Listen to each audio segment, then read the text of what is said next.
Di dalam Dia yang memberikan kekuatan bagi kami. Kami percaya bahwa tanpa Tuhan kami tidak bisa melalui hari-hari kami. Tetapi karena pertolongan Tuhanlah kami ada sebagaimana kami ada hari ini ya Tuhan. Dan hari ini adalah satu hari yang berharga di hadapan dalam hidup kami. Ketika Tuhan berbicara, ketika Tuhan menyampaikan isi hatinya bagi kami, ini adalah satu kemenangan yang luar biasa buat setiap kami. Oleh sebab itu ya Tuhan, pada saat ini kami berdoa biarlah hadirat-Mu penuhi setiap kami. Firman Tuhan tersampaikan dalam setiap kehidupan kami, sehingga kami boleh menjadi berkat juga bagi setiap orang, berkat bagi sesama kami, terlebih dalam keluarga kami. Terima kasih Tuhan Yesus, kami serahkan seluruh hidup kami ke dalam tangan Tuhan. Saat ini beracaralah di tengah-tengah kami, sampaikan isi hati-Mu, dan biarlah Tuhan kami semua yang boleh mendengar, kami sama-sama diberkati oleh Tuhan. Terima kasih Tuhan Yesus, ini doa kami, terpujilah nama Tuhan. Di dalam nama Yesus kami berdoa dan mengucap syukur. Haleluya. Amin. Silakan duduk Bapak Ibu Saudaraku. Ya, puji nama Tuhan. Shalom. Shalom. Sekali lagi shalom. Shalom. Ya. Apa kabar? Puji Tuhan, luar biasa. Kabar baik. Yes, yes, yes. Nah, dia belum ngikut. Lagi mengingat. Puji Tuhan. Ya, kabar kita luar biasa hari ini. Amin. Amin. Ya, saya lihat wajah-wajah yang luar biasa. Ya, sukacita sekali hari ini. Amin. Ya, hari ini sukacita sekali ya. Kalau tadi di pada pertama ada pujian dari wanitanya idaman Kristus, ya, wanita idaman Kristus, ya. Lalu kemudian ada sekolah minggu, ya, anak-anak idaman Kristus. Lalu kemudian hari ini di ibadah yang kedua ada pria-pria idaman Kristus, ya. Dan ditambah ada anak-anak muda idaman Kristus. Ya. Haleluya. Kenapa saya mau sampaikan? Kenapa saya katakan idaman Kristus? Visi gereja, visi GGP, visi gereja kita, gereja Gerakan Pentakosta ini adalah gereja Gerakan Pentakosta menjadi idaman Kristus. Itulah visi kita, menjadi idaman Kristus. Kita mau setiap kita sidang jemaat Tuhan menjadi idamannya Kristus, ya, menjadi idamannya Kristus. Betapa kita hidup kalau kita tidak menjadi idaman daripada Tuhan itu, ya. Kita hidup, kita hanya mau menyenangkan Tuhan, ya. Orang yang diidamkan Tuhan itu adalah orang yang setia, ya. Seperti, ya, tapi bukan ini ya. Nanti ada Will, pria idaman lain, nah beda. Ada Will, wanita idaman lain, beda, ya. Tapi ini adalah pria idaman Kristus. Pria yang disenangi oleh Kristus, pria yang di dalamnya ada Kristus, wanita yang di dalamnya ada Kristus, ya, anak-anak yang di dalamnya ada Kristus, ya, pemuda yang di dalam hidupnya ada Kristus. Itulah, ya, makanya saya sampaikan bahwa, ya, ini adalah satu tema, ini adalah satu visi yang luar biasa bagi gereja Gerakan Pentakosta, supaya kita menjadi idaman Kristus. Tidak hanya menjadi bijak, tidak hanya menjadi sejati, tetapi menjadi idaman. Puji nama Tuhan. Jadi saudaraku yang terkasih, demikian kita di tempat ini. Ini juga yang diidamkan Tuhan bagi setiap kita, supaya kita bersatu, supaya kita semangat di dalam kebersamaan, ya. Jalannya udah berat, ya,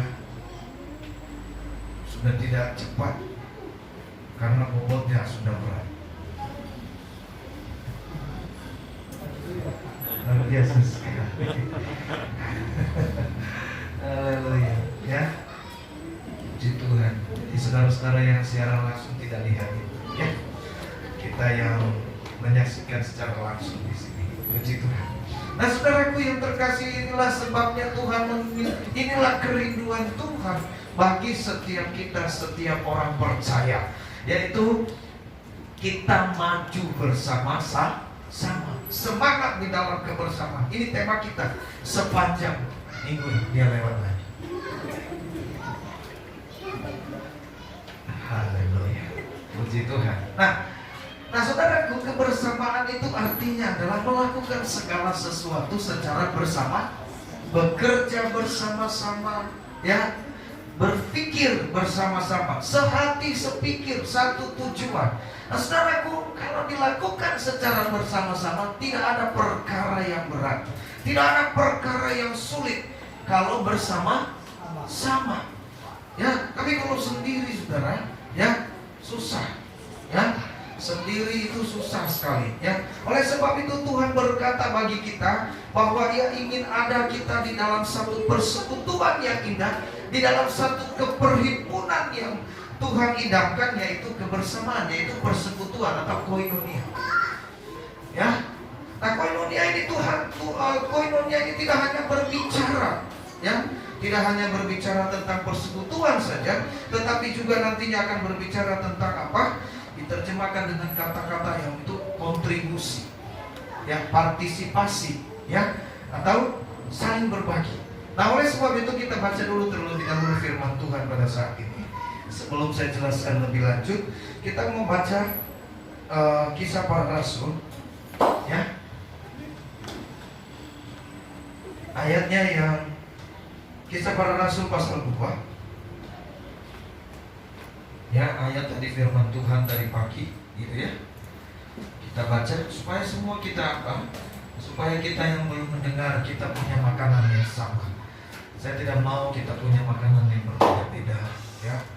Yang beribadah di pagi hari, lalu kemudian makanannya beda dengan yang beribadah di siang hari. Kita semua satu makanannya. Nah, kalau misalnya ada yang double dari pagi lalu ikut juga di ibadah yang kedua, ya, makanannya semakin mantap, kenyang dia, ya, double porsi. Oleh sebab itu bersukacitalah, ya, kalau kita ini double porsi, karena emang Tuhan mau supaya kita double, ya. Luar biasa. Nah, sudah dapat semua? Sudah? Kisah Para Rasul pasal 2 ayat 41. Sudah? Nah, oke, baik. Saya baca firman Tuhan. Saudara baca ayat yang ayat 42. Cara hidup jemaat yang pertama. 41, orang-orang yang menerima perkataannya itu memberi diri dibaptis, dan pada hari itu jumlah mereka bertambah kira-kira 3.000 jiwa. Mereka bertekun dalam ajaran yang jelas dan dalam persekutuan, dan mereka selalu berkumpul untuk menyatakan roti dan berdoa. Maka ketakutanlah mereka semua, sedang rasul-rasul itu mengadakan banyak mukjizat dan tanda. Dan semua orang yang telah dipercaya tetap bersatu, dan segala kepentingan mereka dengan bersama. Dan selalu ada dari mereka yang menjual harta miliknya, lalu membagikannya kepada semua orang sesuai dengan keperluan masing-masing. Dengan berbentuk dan dengan sehati, mereka berkumpul tiap hari pada mereka mengucapkan roti di rumah masing-masing secara diri, dan makan bersama-sama dengan gembira dan dengan tulus. Ayat 47 kita sama-sama 1, 2, 3. Sambil memuji Allah, dan mereka disukai semua orang, dan tiap-tiap hari Tuhan menambah jumlah mereka dengan orang yang diselamatkan. Amin. Saudaraku yang terkasih, ini adalah satu kisah, bukan satu kisah, tapi satu kejadian yang luar biasa di dalam firman Tuhan. Dijelaskan bahwa ini adalah salah satu cara, ini adalah cara hidup jemaat mula-mula, dan cara ini menjadi satu patokan bagi gereja sampai sekarang ini. Ya, kasih mula-mula itu mereka bagaimana. Nah, oleh sebab itu saudaraku yang terkasih, ini yang diinginkan Tuhan. Mereka selalu, di sana dikatakan tadi, terdapat penekanan. Mereka selalu berkumpul, mereka selalu bersekutu, ya. Lalu kemudian mereka bersatu. Pada intinya ini mengacu kepada satu tujuan, yaitu kebersamaan. Ya. Jadi Tuhan menginginkan yang namanya kebersamaan, hidup bersama-sama. melayani Tuhan bersama-sama, beribadah bersama-sama, ya, memuji Tuhan bersama-sama, ya. Kita dikumpulkan, saudaraku, supaya kita bisa bersama-sama untuk memuji Tuhan, menyenangkan hati Tuhan. Inilah doa, inilah tujuan daripada doa Tuhan, supaya mereka semua bersatu, tidak ada terpecah belah. Nah, saudaraku yang terkasih, tadi pagi saya sudah sampaikan bahwa saya teringat dengan kata kebersamaan ini. Firman Tuhan berkata di dalam Matius 18 ayat 19, dia berkata, apabila ada dua atau tiga orang sepakat, bagi mereka tidak ada yang mustahil, dan apa yang mereka minta akan dijawab oleh Bapakku yang di surga. Nah, saudaraku yang terkasih, melalui firman ini kita belajar. Ada mungkin pertanyaan, kenapa harus 2 atau 3? Kenapa tidak 10? Kenapa tidak 50 orang? Kenapa tidak 100 orang? Kenapa tidak 200 orang? Ya, ini pertanyaan sederhana. Kenapa hanya 2 atau 3? Ya, saudaraku yang terkasih, ini menjadi satu pertanyaan buat setiap kita. Mungkin pertanyaan ini sederhana, tetapi ini menimbulkan satu penjelasan-penjelasan yang lain. Kenapa? Kenapa Tuhan minta, ya, hanya 2-3 orang, 2 atau 3 orang, ya, saudaraku yang terkasih, ketika kita ada dalam persekutuan, ya, masing-masing kita ini punya tujuan, betul? Pikiran yang berbeda-beda, ya, pikiran yang berbeda-beda, keinginan yang berbeda-beda, kemauan yang berbeda-beda. Nah, inilah yang Tuhan bilang, kalau 100, nah 100 juga kemauannya, mudah enggak? Mudah nggak dikumpulkan? Mudah nggak disatukan? Susah, betul? Ya, nggak usah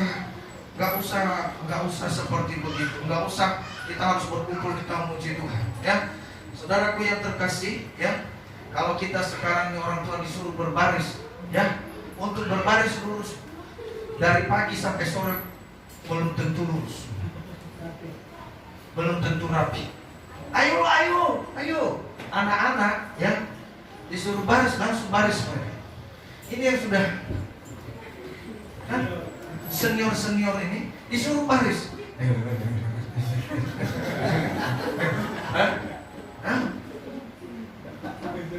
Yang ada inspekturnya di depan, ya, wah capek, pingsan pulang. Ya, semakin kita semakin susah, betul tidak?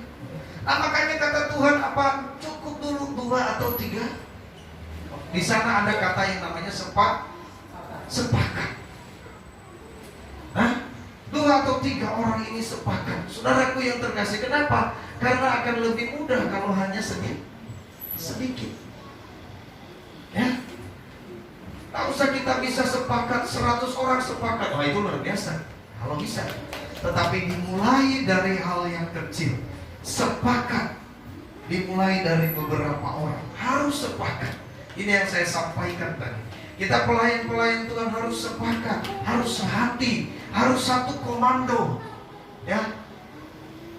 Tidak banyak komando. Hah? Ada yang bilang turunin kipas, ada yang bilang enggak, dilapai di atas. Ya, ada yang bilang lagi matiin, ada yang bilang nyalain. Akhirnya yang mau benerin kipasnya pulang. Kenapa? Bingung yang mana mau diikuti. Contoh tapi puji Tuhan, hari ini kipasnya segar banget. Agak kencang anginnya ya. Ini luar biasa karena yang luar biasa sekali ini, saudara. Ya, makanya ini saudaraku yang terkasih, dimulai kesepakatan dari yang kecil, kelompok kecil. Oleh sebab itu makanya sebenarnya di dalam gereja itu, ya, ada yang namanya komsel, ada yang namanya kaum pria, ada yang namanya kaum wanita, ada yang namanya pemuda, ada yang namanya apa? Sekolah minggu. Kenapa? Kalau tidak ada ibadah-ibadah seperti itu, bagaimana kita bisa bertumbuh? Ya, karena di dalam ibadah yang berjamaah seperti ini, kita tidak mungkin bertanya. Kita tidak mungkin menerima penjelasan secara detail. Betul? Tetapi di dalam konsel, di dalam kawan kita, di dalam setiap persekutuan-persekutuan yang diadakan setiap hari Minggu, disitulah kita bertumbuh. Yang tidak mengerti menjadi mengerti, yang tidak tahu menjadi tahu. Itulah betapa pentingnya ya kelompok-kelompok itu. 2-3 orang. Nah, kelompok-kelompok ini 2-3 orang berkumpul ini, ya, dikumpulkan menjadi satu, ini menjadi suatu hal yang besar. Amin. Amin. Ya. Kita mulai dari hal yang kecil. Kita mulai dari kelompok yang kecil. Pemusik bertiga ini sepakat. Tim pemuji sepakat. Wah. Persiapan dengan luar biasa. Doa dengan luar biasa. Ya. Dimulai dengan pemuda yang luar biasa. Jadi saudaraku yang terkasih, sehingga apa? Kata kunci sepakat itu ya dalam Alkitab ya, versi bahasa Inggris ya, di sana diartikan adalah harmonious together ya. Nah saudara, artinya adalah kesepakatan, satu keharmonisan yang luar biasa ya. Jadi sepakat ini bukan hanya memuji, bukan hanya melakukan hal yang sama atau menyanyi bersama, tetapi seiring di dalam perjalanan ada keharmonisan. Harmonis enggak kita? Bagaimana kita bisa mengenal satu dengan yang lain kalau dalam jumlah besar? Maka kita masuk dalam komunitas. Ya, kadang-kadang kita tidak bisa kerjasama karena kita tidak saling mengenal. Ya, bagaimana saya bisa bekerja sama dengan dia? Saya nggak kenal. Dan di mana kita bisa mengenal? Masuk dalam komunitas kecil, yaitu komsel. Ada komsel komudanya. Ya, nah seperti itu. Nah saudara, artinya apa? Kita tidak mungkin ya terjadi kesepakatan kalau kita tidak saling mengenal. Oleh sebab itu, hari ini mari ya, untuk kita bisa bertumbuh dan semangat dalam persekutuan kita ya, kita harus pertama-tama, kalau firman Tuhan katakan tadi di dalam jemaat mula-mula ya, di dalam jemaat mula-mula kita melihat bagaimana mereka melakukan ya segala sesuatu, tidak mementingkan diri sendiri ya, keakuan, mementingkan diri sendiri itu seolah-olah sirna, karena mereka bersatu, karena mereka hidup dalam persekutuan. Apa yang perlu kita pertahankan di situ? Ya, yang perlu kita lakukan adalah menghadirkan damai sejahtera. Ya, dikatakan dalam Roma, sebab itu Roma 14 ayat 9, sebab itu marilah kita mengejar apa yang mendatangkan damai sejahtera dan yang berguna untuk saling membangun. Di dalam satu persekutuan yang indah yang diinginkan oleh Tuhan, masing-masing pribadi, setiap kita harus memikirkan apa yang mendatangkan damai sejahtera. Ya, bukan sebaliknya.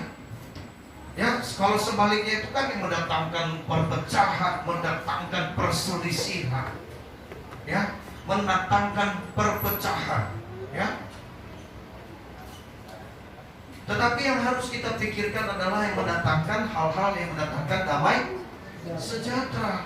Ya, apa yang membuat ini bisa damai sejahtera? Ya, tak jarang saya bilang tadi saya teringat ya, kita mulai hari-hari ini baik di dalam ibadah komsel, kaum pria, kaum wanita, saya lihat sudah mulai banyak orang yang memikirkan hal-hal yang mendatangkan damai sejahtera. Ya, setiap kita komsel sekarang ada gorengan ya, gitu ya, ada roti, ada mie, ada yang itu kan yang mendatangkan damai sejahtera. Amin. Loh iyalah. Kita boleh damai sejahtera, hati boleh damai sejahtera karena firman Tuhan. Ya, perut juga harus perlu damai. Ya, Bagaimana kalau hati kita damai sejahtera, kepala kita damai sejahtera, perut kita berantakan? Tapi luar biasa sekali. Inilah yang Tuhan beri buat setiap kita. Mulai kesadaran ini timbul tanpa dikomando. Oh, inilah yang luar biasa. Kita memikirkan apa yang mendatangkan damai sejahtera. Kita senantiasa menghadirkan damai sejahtera itu. Di sini Allah mengingatkan kita. Kenapa? Supaya kita berpusat pada hal-hal yang mendatangkan damai itu. Ya, kita harus bisa saling membangun satu dengan yang lain, bukan saling menjatuhkan. Banyak saudaraku yang terkasih saling membangun, ya. Tapi yang ada saling menjatuhkan. Teman sudah naik, sudah bagus sedikit hidupnya, diomongin, ya. Sudah bagus sedikit, sudah dapat pekerjaan, diomongin, ya. Itu malah itu bukan untuk mendorong supaya maju, tapi menarik jatuh, ya. Temannya disuruh doa sedikit, yang lain, hebat ya, nggak boleh, ya. Sehingga temannya mau disuruh doa lagi, nggak mau apa, nanti takut banyak omongan, Masya Allah, ya. Kemarin saya doa loh Pak, banyak omongan saya dengar. Oh, ya. Kenapa tidak mau? Kan gitu. Kenapa kita harus saling menjatuhkan? Ya. Bagaimana kita maju di dalam satu persekutuan yang indah? Kalau ini yang kita pikirkan. Tapi Tuhan mau apa? Supaya kita memikirkan hal yang mendatangkan damai sejahtera, ya. Dari senyum kita saja, ya harusnya itu membawa damai sejahtera. Melihat Mano kalau senyumnya membawa damai sejahtera. Mano? Iya kan? Iya kan? Saudaraku yang terkasih, senyum saja. Makanya coba lihat kiri kanan dulu. Buka maskernya, ada damai sejahtera. Ya, kan gitu.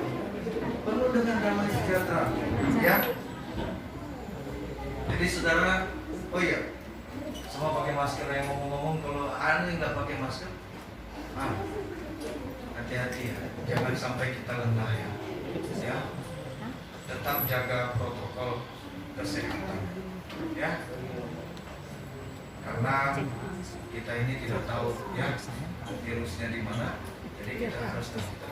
Kalau misalnya memang nanti kan ada, misalnya kita sedang bawa nih di depan ada kok. Jadi kita saling menjaga satu dengan yang lain. Karena apa? Kita perlu hati-hati, ya. Kita perlu hati-hati. Ada katanya dengar info di TV yang semalam ada gelombang-gelombangnya, ya. Katanya ada gelombang longitudinal, salah. Ada gelombang ketiga, ya, bulan. Ada yang bilang bulan Desember lah, bulan Januari lah. Jangan. Ya. Dan saya bilang itu kan prediksi mereka. Ya, kita berdoa, ya, supaya semua tidak ada gelombang lagi. Amin. Amin. Amin. Kita sepakat ya, kita berdoa sama-sama tidak ada gelombang lah. Ya, di luar negeri saya lihat main bola udah pada menontonnya ada udah nggak pakai masker ya. Ya, luar biasa sekali. Di Papua kemarin juga sudah begitu. Ya, di Papua sudah tidak pakai. Nah, oleh sebab itu saudaraku yang terkasih, ya, mari hari ini kita belajar tentang kebenaran firman Tuhan. Bagaimana kita menjaga dan bertumbuh di dalam persekutuan. Saudaraku, pikirkanlah hal-hal yang mendatangkan damai Sejahtera. Yang kedua, saudara yang terkasih, ya, di sini saya katakan tadi bahwa apa? Yang kedua, bagaimana supaya kita bertumbuh dan bersemangat dalam persekutuan. Dan saudara, kita harus terlibat dalam setiap persekutuan. Terlibat dalam arti apa? Kita harus mengambil bagian untuk melayani Tuhan. Ya, harus mengambil bagian untuk melayani Tuhan. Jangan acuh tak acuh. Ya, harus ambil bagian.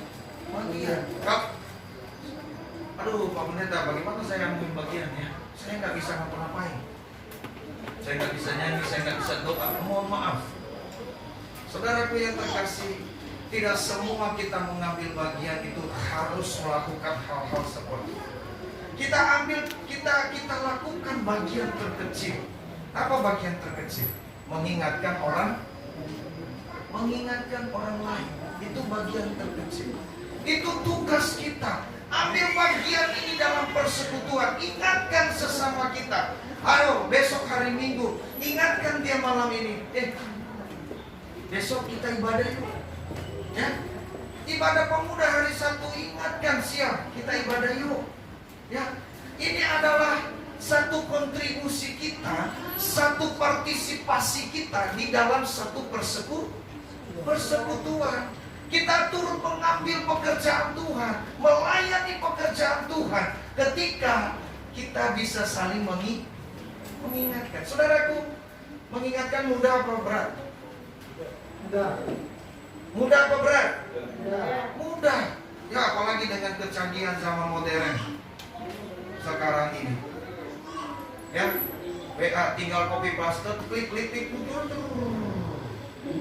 Ya, nggak usah lah, pasang aja di status. Ya, pas pasang di status dia nggak buka-buka, takut, pasti ngajakin saya. WA aja, kalau begitu. Nah, saudaraku, saling mengingatkan. Ini adalah bagian yang terkecil ketika kita mengambil bagian dalam melayani Tuhan. Dalam persekutuan.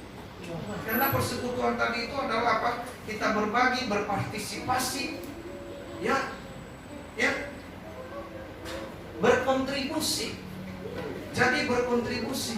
Semua berkontribusi untuk kemajuan gereja Tuhan. Saling mengingatkan. Ya, pertanyaan saya, ketika kita datang ibadah hari ini, ya, siapa yang sudah mengingatkan orang lain? Satu orang.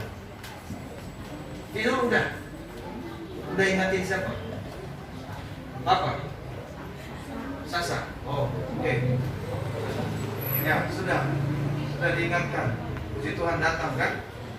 Nah, itu upahmu. Ya, kalau dia datang itu luar biasa sekali. Siapa yang lagi yang sudah mengingatkan hari ini? Ada? Ya, saya mengingatkan Ibu Gembala. Ya kan? Kita saling mengingatkan kan? Enggak. Saudaraku yang terkasih, adakah kita mengingatkan orang lain? Kita ingat orang lain ketika kita pergi beribadah kepada Tuhan. Wah, saudaraku yang terkasih, kita tidak pernah tahu dia sedang menunggu kita. Betul tidak? Ya? Suryani mengingatkan Ibu Yati. Meskipun Bu Yati nggak datang. Nah, saudaraku, Daniel juga seperti itu. Semuanya saling mengingatkan, ingatkanlah. Paling nggak kalau dia nggak mau, tapi kita sudah mengingatkan. Ya, kalau kita mengingatkan, ya artinya apa? Kita tidak lebih dari, ya, kita tidak senang sendiri. Amin. Amin. Itulah sebabnya dia berkata, janganlah kita menjauhkan diri dari pertemuan ibadah. Itu maksudnya, jangan jauh-jauh, ingatkan mereka. Jangan jauh-jauh, kalau kamu jauh nanti jatuh. Ya. Jadi itu betapa pentingnya, saya sampaikan sekali lagi, betapa pentingnya itu konsep. Ya. Betapa pentingnya kita ada di konsep. Di dalam setiap persekutuan tengah minggu itu penting sekali. Kalau kita tidak sempat, saya sampaikan, ada yang pulang, Pak, saya pulang setengah 8, gak masalah, nyampe di sini jam 8 atau setengah 9. Ya, begitu dia datang kita pulang. Bukan, maksudnya kalau setengah 9 masih, ya, masih ada di sini. Karena apa? Biasanya kita pulang setengah 10. Ya, oleh sebab itu saudaraku yang terkasih, tidak ada alasan buat kita. Ya, ini dua hal yang Tuhan ingatkan kepada kita. Bagaimana kita memiliki semangat, ya, hidup dalam kebersamaan, hidup dalam persekutuan. Pertama, kita harus memikirkan hal-hal yang mendatangkan damai sejahtera. Pikirkan apa yang mendatangkan damai sejahtera. Kira-kira kalau kita ajak makan bersama, datang damai sejahtera apa enggak? Gitu kan? Kira-kira kalau kita ada tanya jawab, mendatangkan damai sejahtera apa enggak? Ya? Saya kadang-kadang di dalam grup, ya, kalau saya kasih renungan tuh, kadang-kadang saya bilang ini mendatangkan damai sejahtera apa enggak? Ya kan? Soalnya kalau cuman amin-amin gitu ya, luar biasa sekali. Begitu kita persekutuan doa, tadi pagi renungannya apa? Mana ya? Mana ya? Berarti kan enggak baca. Ya. Tapi aminnya gede. Jempol 2. Pakai gambar Pak Gembala lagi. Amin, Tuhan Yesus memberkati. Haleluya. Luar biasa sekali. Ya. Saya kadang-kadang berpikir ini masuk gak ya? Ini saya kirim mission damai sejahtera. Ya. Kadang-kadang mereka lagi sejahteranya. Happy birthday, ya kan, luar biasa. Ya kamu begini, mengingatkan malam ini doa hilang, ya, udah hilang, ya. Pak Iqbal udah nggak nongol dari itu. Haleluya, enggak. Pokoknya, nah, ya, apalagi itu, udah salah jalan, nyasar, masuk gang bingung, udah nggak ketemu. Mau kaum pria dia. Cuman kejauhan, kelempar sampai balik-balik. Jadi saudaraku yang terkasih dalam nama Tuhan, jadi memang Ini benar mati ya, lampu atau gimana? padahal saya mau bilang sebentar lagi mati lampu, udah mati. Benar. Saya mau bilang kita mau pulang nih, sebentar lagi mati lampu. Udah mati duluan. Baik, saudaraku yang terkasih, inilah yang menjadi satu keinginan Tuhan buat setiap kita. Mari saudara, Tuhan menginginkan kita itu ada dalam satu persekutuan, hidup bersama. Karena kita diciptakan, ya, kita diciptakan tidak sendiri. Kita ini adalah makhluk sosial, ya. Sebagai makhluk sosial, kita ini harus bisa berinteraksi dengan yang lain. Saudaraku yang terkasih, oleh sebab itu saya berharap kita ini bisa bekerja sama dengan baik. Ya, kita ini bukan ada dalam jumlah yang banyak. Tentunya kita bisa saling berkomunikasi dengan baik, berkomunikasi dengan yang lain, kenalan dengan yang lain, sehingga kebersamaan kita semakin lebih baik. Ya, puji Tuhan. Ya, hari ini semangat kita luar biasa. Amin. Ya. Amin. Baik saudaraku yang terkasih, itu kebenaran firman Tuhan buat setiap kita. Biarlah firman Tuhan ini, ya, menjadi kekuatan buat kita. Sekali lagi saya ingatkan bahwa hal yang kedua itu kita mengambil bagian, ambil bagian.